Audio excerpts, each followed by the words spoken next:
Argentina is a country rich in appreciation of the arts. Everywhere you look, color and texture create a feast for the eyes.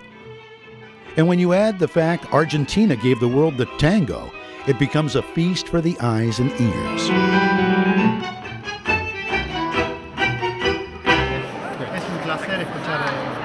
The Yale Glee Club is meeting with their counterpart singers from the University of La Plata Youth Choir. The students enjoy the opportunity to connect. You didn't have to speak, even though I did speak English. We were looking at each other and presenting and saluting. It was great. Then all you do later then is to look to the director and sing.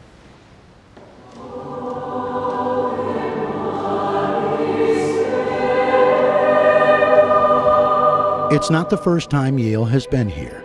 Just before the U.S. entered World War II, the Glee Club made a connection to the people of La Plata that would change the musical landscape there forever.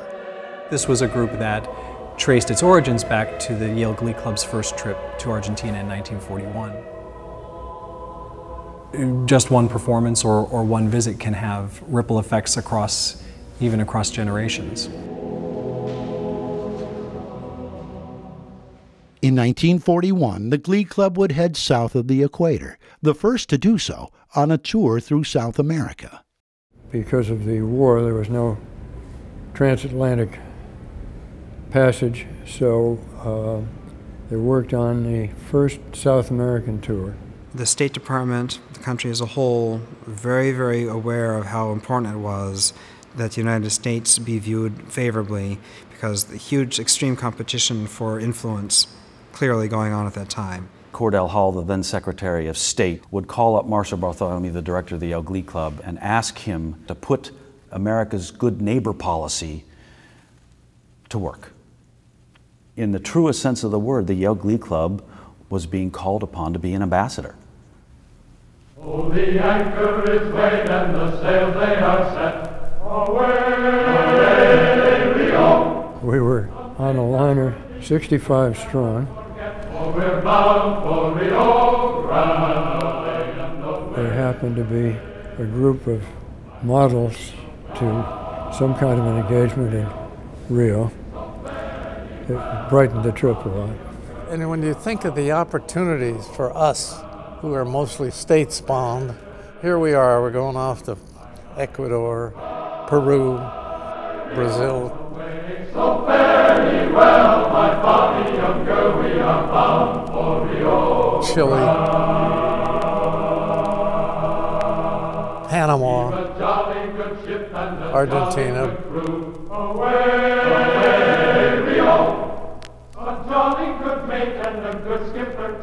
The University of La Plata didn't have any school of music. There were only private conservatories to study music. It started with that first flash.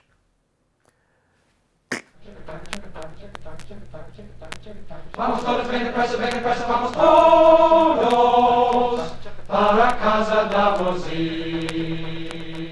Unos cuantos estudiantes de ingeniería fuimos a escucharlo. Y al quedar extasiados después de ese concierto, they were in the highest part. They couldn't go to the stage and say hello to anybody. They are just people, the audience.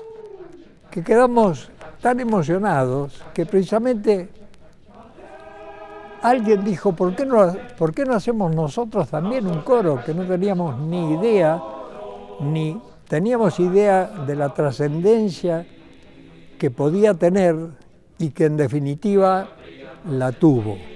It appears like possible to make a group of people singing together. No existían coros universitarios antes del coro de ingeniería ni antes del coro universitario de La Plata. No existían. They were the founders of the first university choir in Argentina. And after that, the other universities started to have their choirs. El coro de Yale fue, digamos, el alma mater, el inspirador de ese movimiento coral universitario en toda la Argentina, en toda la Argentina.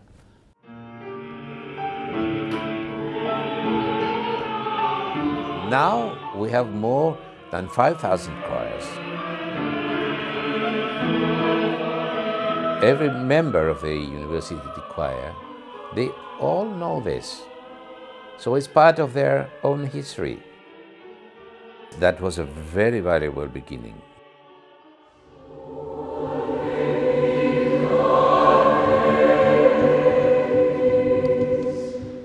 The extent to which music can bind people who don't know each other, the fact that that impact is still here today, that speaks to the power of that relationship.